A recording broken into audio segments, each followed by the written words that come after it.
Dios les bendiga, iglesia. Bienvenidos a esta predicación, esta serie de temas que estamos llevando hasta sus casas, sanando las fracturas del alma. Bienvenidos a este hermoso lugar en el que desde hace varios años Ribera del Quebar hemos hecho de este lugar un santuario. A lo mejor los dueños de este predio no lo saben, pero hemos venido aquí a adorar a Dios sin necesidad de las cuatro paredes que caracterizan una construcción a la que nosotros le denominamos templo, sin necesidad de luces, sin necesidad de música, solamente con un corazón dispuesto para adorar al Rey de Reyes. Así que bienvenidos. En esta serie llamada Sanando las fracturas del alma, hemos hablado acerca de esos sentimientos que minan las bendiciones que Dios nos da y en las que nosotros a veces nos vemos tan lastimados. Hoy quiero leer, para iniciar este sencilla predicación, quiero leer el Salmo 51, el salmo por excelencia cuando hablamos de culpa. Dice: crea en mí, oh Dios, un corazón limpio y renueva un espíritu recto dentro de mí. No me eches de delante de ti, no quites de mí tu Santo Espíritu. Vuélveme el gozo de tu salvación y tu espíritu noble me sustente. Los sacrificios de Dios son el espíritu quebrantado. Al corazón contrito y humillado no despreciarás tú, oh Dios. ¿Alguna vez usted ha dicho: me siento culpable?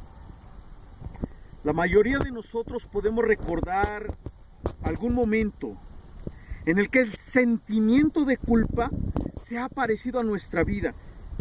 Bien por pensar que hemos hecho algo mal, o bien por hacer aquello que debimos haber hecho y que no hicimos.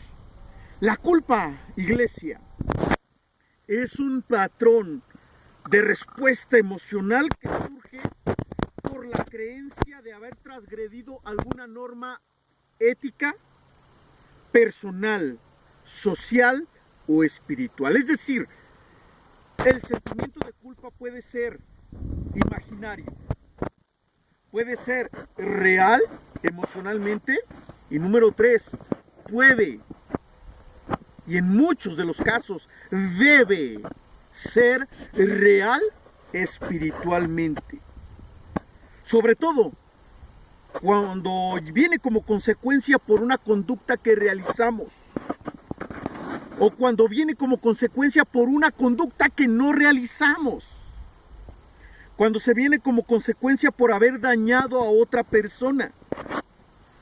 Nosotros solemos definir este concepto como un sentimiento desagradable que nace de la sanción, el señalamiento acusador o la condena acusatoria, que se produce ¿por qué hice aquello? ¿Por qué no lo hice? Y entonces asumimos que debimos haber hecho algo o que no debimos haber hecho algo. Pero no siempre, mis hermanos, el sentimiento de culpa es patológico. No siempre es por un malestar emocional. A veces, y muchas de ellas, el sentimiento de culpa puede ser una de las formas por las que el Espíritu Santo habla a la vida de muchos de nosotros. El sentimiento de culpa genera sentimientos, otros, no solamente el sentimiento de culpa, otros sentimientos como la tristeza, se generan otros sentimientos como el remordimiento, se generan otros sentimientos como el lamentarse, se generan otros sentimientos como la angustia, como la impotencia o como la frustración. Es más, la gente es quien se obliga a ella misma a sentarse en la silla de los acusados. Y cuando la gente se obliga a ella misma a sentarse en la silla de los acusados, estamos hablando de un sentimiento que está flagelando el alma, y que toda bendición espiritual que puede llegar a la vida de una persona, por ese sentimiento que a veces es imaginario, la bendición se va, la bendición se pierde. Es allí donde nosotros tenemos que darnos cuenta, cuando nos hemos sentado en la silla de los acusados, o cuando la gente, familia, amigos, patrones, jefes, pastores, nos han sentado en la silla de los acusados. Y entonces, mis hermanos, podemos imaginarnos aquella casa que se está quemando, y en aquella casa alguien, yo, puedo rescatar a un habitante de esa casa, y entonces, para no ir y hacerme responsable de salvar una vida, amarro mi pie a la columna de mi casa. Y entonces, después de que pasa el incendio y que se calcina la persona que allí vivía, yo me voy a excusar y voy a decir, no pude rescatarla porque estaba amarrado a la columna de la casa. El sentimiento de culpa es algo, válgame la ilustración, es algo similar, porque el sentimiento de culpa nos amordaza, nos sanciona, nos lleva a una vida de constante reproche por lo que se hace o por lo que no se hace en la vida. Es decir, que en muchas ocasiones no tenemos la flexibilidad, porque la inflexibilidad se forma parte de nuestro sentimiento. Sí queremos salvar, pero nos hemos atado nosotros a nosotros mismos. Sí queremos servir, pero nos hemos cargado nosotros a nosotros mismos con el costal de las culpas. Sí queremos irnos al ministerio, sí queremos hacer, sí queremos ayudar al pobre, sí queremos ayudar a aquel, sí queremos ayudar a otras personas, pero a medida de que pasa el tiempo, nosotros mismos seguimos cargando con ese peso de culpa. Y aun cuando la Biblia dice que al corazón contrito y humillado, Dios no lo ha despreciado, y nosotros nos damos cuenta que cuando venimos a los pies de Cristo somos sinceros, somos honestos, le dejamos al pie de la cruz nuestros pecados, y le dejamos nuestras cargas, y le dejamos nuestros problemas. Cuando nos levantamos de la oración, también tomamos con nosotros aquello que tanto peso nos está cargando y que tan atados nos tiene, y por donde están yendo las bendiciones. Y entonces nosotros, mis hermanos, tenemos que reconocer que el sentimiento de culpa es la culpa que se pone uno mismo. Por eso tenemos que partir de esta premisa. Es ahí donde se deja claro que la culpa es la decisión exclusiva del sujeto para estar poniéndose una condena a sí mismo. El sujeto se ha condenado a sí mismo, y a veces nos han creado y nos han educado de la manera para nosotros mismos adquirir conductas autopunitivas, es decir, autocarcelarias, para autocastigarnos, para hacernos creer que si nos ponemos penas, si nos ponemos condenas, nosotros podremos de alguna manera o de otra manera vivir en plena confianza de que Dios nos ha perdonado. Recuerde usted que el perdón de los pecados es por fe, no por sentimiento. A nivel psicológico, iglesia, la culpa alude a la mala conciencia y al sentimiento negativo que la persona está experimentando. Y para que el sentimiento de la culpa aparezca, tiene que haber tres elementos. Número uno, la causa o la razón que han originado a esa culpa, ya sea la culpa real o la culpa sea imaginaria. Pero ¿qué fue lo que lo está ocasionando ese sentimiento? Número dos, ¿cómo está la persona percibiendo y autovalorando la situación? Es decir, ¿qué tan educada tiene su conciencia? Y número tres, la emoción negativa deriva en una culpa propiamente dicha, es decir, en un remordimiento. Y hermanos, el remordimiento no es arrepentimiento. El remordimiento no es que el Espíritu Santo nos esté redarguyendo. Los que hemos conocido a Cristo como nuestro Salvador y que hemos hecho algo que a Dios no le agrada, nosotros hemos experimentado, a lo mejor de una forma subjetiva, porque es parte de las emociones y es parte de los sentimientos, nos hemos dado cuenta que el remordimiento no es lo mismo a que el Espíritu Santo nos esté redarguyendo de pecado, de justicia y de juicio. Objetivamente no es lo mismo el remordimiento ni el complejo de culpa, mis hermanos, que el redarguyimiento del Espíritu Santo.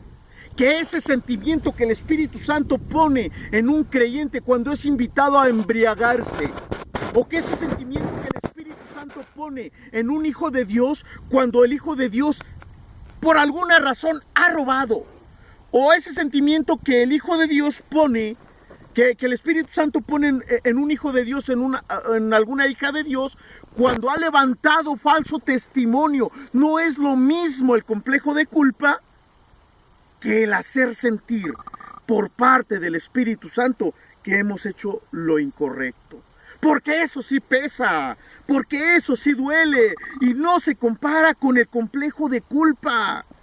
Porque el complejo de culpa, como lo hemos dicho, puede ser real, pero también puede ser imaginario. Las emociones, iglesia, las emociones siempre desempeñan una función en nosotros que nos hace que nos adaptemos. La culpa tiene y sirve para reconocer nuestros errores, y cuando reconozcamos nuestros errores, nos facilita las conductas para reparar los errores. Es decir, un sentimiento de culpa sano nos hace sentir y nos hace ver en qué nos equivocamos. Y no solamente eso, mis hermanos, sino que aparte de que nos hace ver y nos hace sentir en qué nos equivocamos, nos enseña hacia dónde debemos de caminar para agradar al nombre de nuestro buen Dios. Es decir, tenemos culpa, pero también, mis hermanos, aparte de la culpa, tenemos que restituir el daño ocasionado. Por eso la culpa, su función sería regular la conducta que no es agradable, promover el autocontrol de las emociones o de las decisiones, y también, mis hermanos, motivar a la persona para reparar el daño que le ha causado a las demás personas. En la Biblia se le llama la restitución. Ahora bien, el problema surge no cuando la culpa es real y sana y positiva. El problema surge cuando es imaginaria, cuando esta culpa se experimenta con frecuencia y de una forma equivocada. La Biblia nos enseña, mis hermanos, la Biblia nos enseña que cuando esta culpa se experimenta de una forma equivocada, entonces viene un daño, viene una intensidad y una duración equivocada e influye de una forma negativa en nuestra salud, en nuestro bienestar, en nuestra relación con Dios, en nuestra relación con la familia, en nuestra relación con nuestros patrones, en nuestra relación con la iglesia, en nuestra relación con el Espíritu Santo, y entonces pierde su carácter de crecimiento, su carácter adaptativo, para convertirse en una lápida, en algo molesto, que termina condicionando y termina alterando nuestro día a día. Y terminamos el día cansados, no por el trabajo, sino por el costal de culpas que venimos arrastrando desde hace muchos años. ¿Por qué se debe de exterminar entonces la culpa cuando no nos está ayudando, cuando es imaginaria, cuando rebasa los límites que están permitidos? Se debe de exterminar, mis hermanos, porque genera sentimientos que desgarran el alma, porque por allí se va la bendición, Porque el sacrificio que Cristo hizo por nosotros en la cruz del Calvario y en la que dice que todo pecado es perdonado por la sangre de Cristo, se ve limitado por causa de un sentimiento nuestro, no del sentimiento de la voluntad de Dios, de un sentimiento nuestro. Porque nos hace prisioneros ante una situación emocional. Y entonces conocemos un panorama en el que se asumen todas las personas que se culpan y nos quedamos paralizados, no avanzamos, no crecemos, no nos acercamos a Dios, no servimos a Cristo, no servimos a la iglesia, no sentimos empatía por la gente, nos lamentamos y sentimos dolor, y un dolor, y una culpa, y un pecado por el cual ya Dios no nos está acusando, porque la Biblia dice que todo pecado Dios no lo puede perdonar. No se asumen acciones para mejorar el panorama. Nos quedamos atados. El sentimiento de culpa, mis hermanos, está vinculado a nuestras expectativas. Es un intento de evitar el dolor que produce la diferencia entre quienes somos y quienes quisiéramos ser. Porque tenemos expectativas muy altas acerca de nosotros, acerca de otras personas, acerca de nuestros hijos, de nuestra esposa, de nuestro esposo, del pastor, de la iglesia, del misionero. Y cuando el misionero no cumple nuestras expectativas y le recriminamos en cara, lo cargamos con culpas que él no debe de cargar. Y entonces podemos llegar a autocastigarnos, podemos llegar a eludir nuestra responsabilidad sobre lo sucedido e incluso engañarnos. Y entonces viene la culpa desadaptativa, no la que nos ayuda a crecer, no la que nos ayuda a enmendar, no la que nos ayuda a redimir, no la que nos ayuda a poner los pies en la tierra para mejorar, sino la culpa que nos desadapta por exceso de culpa o por una culpa defectuosa. Pero siempre el denominador común es que estamos interpretando la culpa de una forma equivocada. Y entonces la culpa desadaptativa, la culpa que nos desadapta, es cuando interfiere en nuestra vida normal. Y todos los días, a cada momento, a cada hora, nos está recordando lo que debimos haber hecho y lo que no hicimos, o lo que no debimos haber hecho y lo que hicimos, aun cuando Cristo ya nos ha perdonado. Entonces recordemos constantemente lo mal que hicimos, lo mal que actuamos, y lo único que hace es generarnos malestar emocional, bloquearnos en nuestro actuar y dañar nuestra manera, de una manera muy importante, nuestra autoestima. Y entonces las personas que tienen más culpa se desvaloran, son muy críticas consigo mismas, se angustian con facilidad, viven en una tensión continua. Pero hoy, mis hermanos, es muy importante que nosotros, el pueblo de Dios, entendamos que la culpa es ese fragmento del alma por el que están yendo muchas de las bendiciones. Hoy tenemos nosotros que asumir la culpa en su justa dimensión. Porque la Biblia nos habla de algunos personajes que fueron culpables. Dios no se hace de la vista gorda de los culpables, iglesia.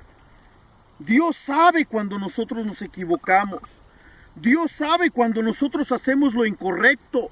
Y la Biblia nos habla de un Pedro que sintió remordimiento porque el maestro le dijo antes de que el gallo cante, tú me habrás negado 3 veces. Y dice la Biblia que cuando el gallo cantó, Pedro lloró amargamente por la culpa que sentía.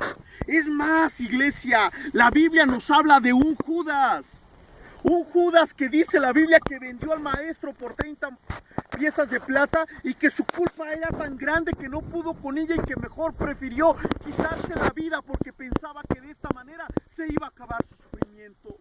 ¡Qué equivocados estamos cuando creemos que el suicidio termina con el sufrimiento! Cuando termina con el sufrimiento de un creyente, cuando termina el sufrimiento de un converso, mucho menos con el sufrimiento de un inconverso, cuando nosotros nos damos cuenta que después de la muerte física viene una vida eterna en el cielo con Cristo o lejos de Cristo. Y dice la Biblia que Judas salió de allí después de haber vendido al maestro por la culpa real que sentía, y en lugar de haberla afrontado, dice la Biblia que Judas fue y se colgó en un árbol. Y la Biblia nos habla de una mujer llamada María, la que fue encontrada en adulterio. La Biblia nos enseña que esta mujer, acusada de adulterio y la cual iban a lapidar hasta dejarla muerta, vino Jesús y les dijo: ¿dónde están los que te condenan? Ni yo te condeno, vete y ya no peques. El hombre que podía acusarla y que podía juzgarla es el que la defendió, es el que la limpió de todo sentimiento equivocado. Y dice la Biblia, mis hermanos, que al que mucho se le perdona, mucho ama. Por eso habemos gente, hermanos, que amamos a Cristo con todo nuestro corazón. Por eso habemos gente, hermanos, que nos hemos dado cuenta que Cristo nos ha perdonado tanto, que con nada en la vida podemos nosotros pagar el amor que ha derramado sobre nuestras vidas. Ahora bien, hermanos, si usted tiene un sentimiento de culpa, es preciso que lo trabaje. Si su sentimiento de culpa es un sentimiento sano, déjelo, porque finalmente le ayudará a crecer, a redireccionar su vida, a restituir por el mal que se vino por causa de su decisión equivocada. Pero si su sentimiento de culpa es el carcelario, es momento de nosotros venir a los pies de Cristo y decirle: Cristo, perdóname porque sigo sintiendo esta acusación, aun cuando yo sé que tú me has perdonado. Porque yo he sido sincero cuando te he dicho: Cristo, perdóname porque robé, Cristo, perdóname porque mentí, Cristo, perdóname porque defraudé, Cristo, perdóname porque hice, Cristo, perdóname porque no hice, porque la Biblia nos habla de pecados por comisión y por omisión. Y el pecado está en aquel que sabe hacer lo bueno y no lo hace. Y cientos y miles de personas sienten pecado por lo que cometieron, pero no por lo bueno que debieron haber cometido. Ahora, no me preocupa que tenga una culpa en un sentimiento sano. Me preocupa un poquito cuando tiene en su corazón culpa al estilo carcelario. Y lo peor, lo que me duele, es que cuando usted haga lo malo, cuando usted no haga lo correcto, cuando usted haga lo incorrecto, no sienta culpa. Allí me preocupa, mis hermanos. Allí es grave. Esto me debe de doler. Por eso, en un principio, cuando hablábamos de culpa, podemos hablar de la culpa real, de la culpa imaginaria, pero también podemos hablar y tenemos que hablar de la culpa espiritual. La culpa que existe, la culpa que es verdadera, la culpa, mis hermanos, de la cual todos tenemos que ser responsables delante de los ojos de Dios. Porque el mundo no siente culpa espiritual. Porque el mundo puede vivir su vida sin tomar en cuenta a Dios. Porque el mundo puede vivir su vida sin enfrentarse o sin prepararse para la eternidad. Esa se llama, hermano, esa se llama la culpa espiritual. El profeta dijo: prepárate para venir al encuentro con tu Dios. Ay de aquel al que usted le hable de Cristo y no sienta culpa. Ay de aquel que no tenga ganas de arrepentirse. Ay de aquel que no sienta remordimiento. Ay de aquel que no sienta pena. Ay de aquel que no sienta dolor por los pecados cometidos. Ay de aquel que sea indiferente ante la pandemia que se vive a nivel mundial. Ay de aquel que sea indiferente ante la cantidad de muertos y decapitados que son encontrados a las orillas de las carreteras en nuestra ciudad y en nuestro país. Sin culpa, mis hermanos, no hay arrepentimiento. Las iglesias cristianas de la posmodernidad, donde están pastoreando con filosofías del progresismo, están llenas de gente que no se han arrepentido, que no han sabido enfrentarse cara a cara con Dios y le han dicho: Dios, perdóname porque he sido un miserable. Sienten bonito y eso los motiva para ir la semana que entra. El avivamiento no es brincar, danzar y cantar bonito. Avivamiento es arrepentirnos, porque somos culpables delante de los ojos de Dios. Pero para eso la sangre de Cristo se derramó, para limpiarnos de todo nuestro pecado. Si no hay arrepentimiento, no hay salvación.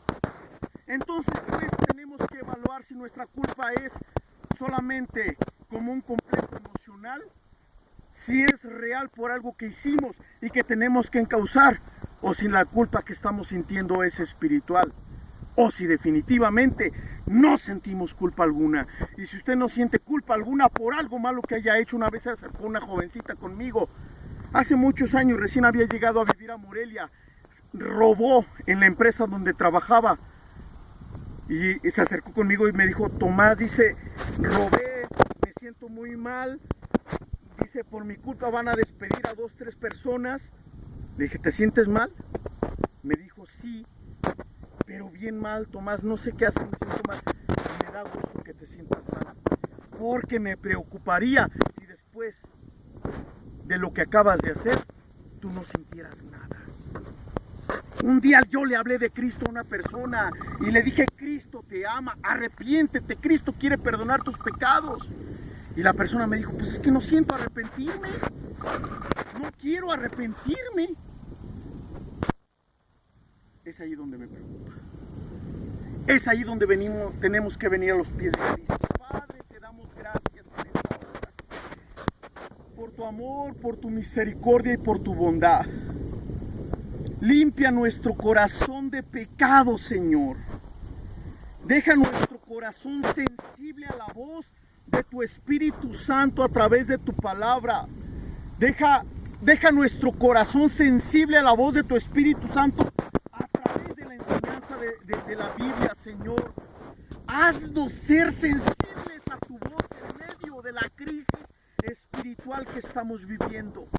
Si alguno de mis hermanos nos ha escuchado, Señor, tiene un complejo de culpa y por allí su alma está fracturada y se le está yendo la bendición, sánale en el nombre de Jesús, porque dice la Biblia: hijitos míos, estas cosas les escribo para que ninguno peque, pero si alguno hubiere pecado, abogado tenemos para con el Padre, a Jesucristo el justo.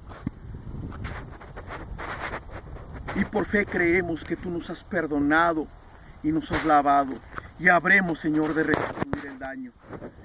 Si la culpa es desadaptativa, sana.